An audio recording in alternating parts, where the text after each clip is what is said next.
So ito yung goal natin for this video is to set up the frontend by cloning yung existing na repository or project created using React.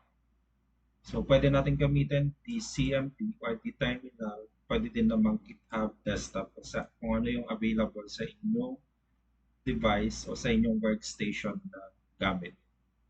Punta tayo dun sa URL o sa ating GitHub repository, which is ibibigay ko ito sa inyo. And then copy lang natin yung kanyang HTTPS URL. And then piliin natin kung saan folder natin siya ilalagay. So dito sa demonstration, ilalagay ko siya sa loob ng samples folder. Open ko lang yung aking terminal dahil ito yung gagamitin for cloning. And then itatype ko ang git clone and then ipipaste ko yung kanyang URL. So make it sure lang na yung path dapat na nakalagay is yun yung path na gusto nyo talagang paglagyan mo inyong i-clone na project. Hintay lang natin and then hintayin natin matapos. Close natin ang terminal and then open natin. For the meantime, i-delete natin yung git folder para pwede natin siyang i-push later on sa sarili nating repository. Delete ko lang. Yan. And then open ko sa VS Code.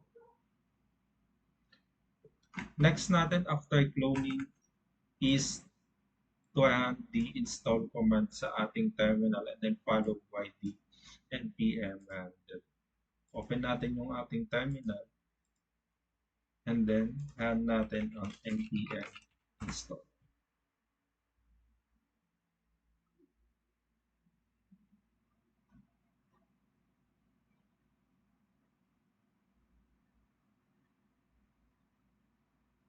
Hintayin lang natin na ma-install lahat ng mga dependencies which is dependent kung gaano kabilis yung ating internet connection.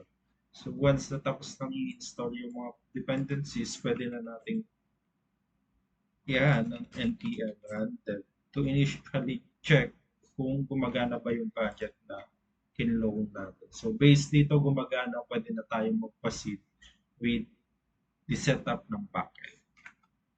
So ito yung mga checklist natin na gagawin. Nagawa natin ito, and then